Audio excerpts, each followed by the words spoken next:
You know, the interesting thing about veneer is once it's cut, I mean the second it's cut, 45 seconds later it goes through a drying system, and you and I can work it right then and there. They dry it to about 6% moisture content, a little bit drier than solid wood.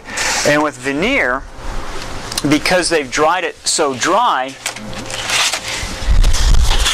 this is a piece that's probably at 6 or 7% right now, and you can see it's a nice flat piece. But with burl veneer, when they take it that dry, it becomes very wrinkly and very blistery, and it looks like it'd be pretty difficult to work.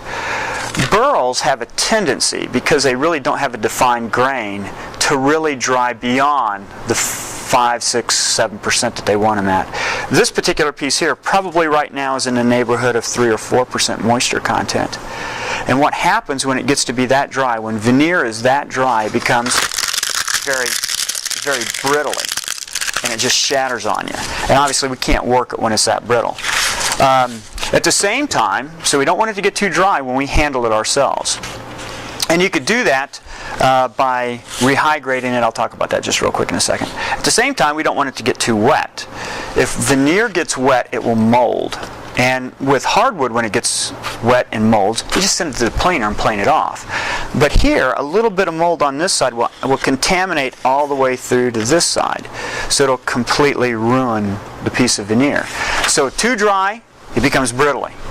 Too wet, it'll mold. So veneer isn't like hardwoods. When we get it in our hands, we have to store it differently. We have to handle it differently. And the other thing about it is it tears really easy. But because veneer does tear so easy, and because it's so thin, it's very easy to repair. And where every one of these splits are, if I go back through and retape it together and repress it, you'd never know. But some handling things that we need to understand. First of all, whenever you get veneer in, it's a good idea to go through and tape the ends. So usually, when you see guys who are selling veneer, it has some kind of craft paper tape or tape on the ends. Once you've taped off the ends of the veneer, it won't tear on us anymore. So it's a good idea to tape it off. Then it's a good idea to stack it between two pieces of particle board, MDF plywood. It might not be a bad idea to take your veneer once you get it and put it into a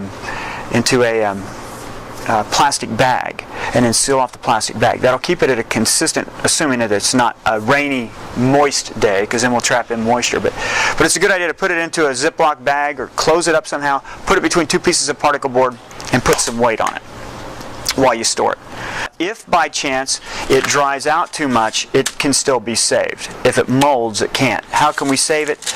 There's a combination of different materials. It's a combination of white glue, water, denatured alcohol, and glycerin. And between those four things, the glycerin helps to soften the veneer and makes it hygroscopic. The white glue gives it strength and causes it to be flat and smooth. The water and the alcohol have other purposes, and I'm not going to get into that right now. But what it does is it can take a piece that's as wrinkly and as bubbly as you just saw, and I'll hand this around. This is a piece of burl, and you can feel how smooth, and you can certainly see how flat it is. That's because it's been treated. And right now, even though it's probably as dry as this piece was, the glue that's left on the surface gives it some strength. So there are ways to flatten the veneers, but there are not ways to bring it back if it molds.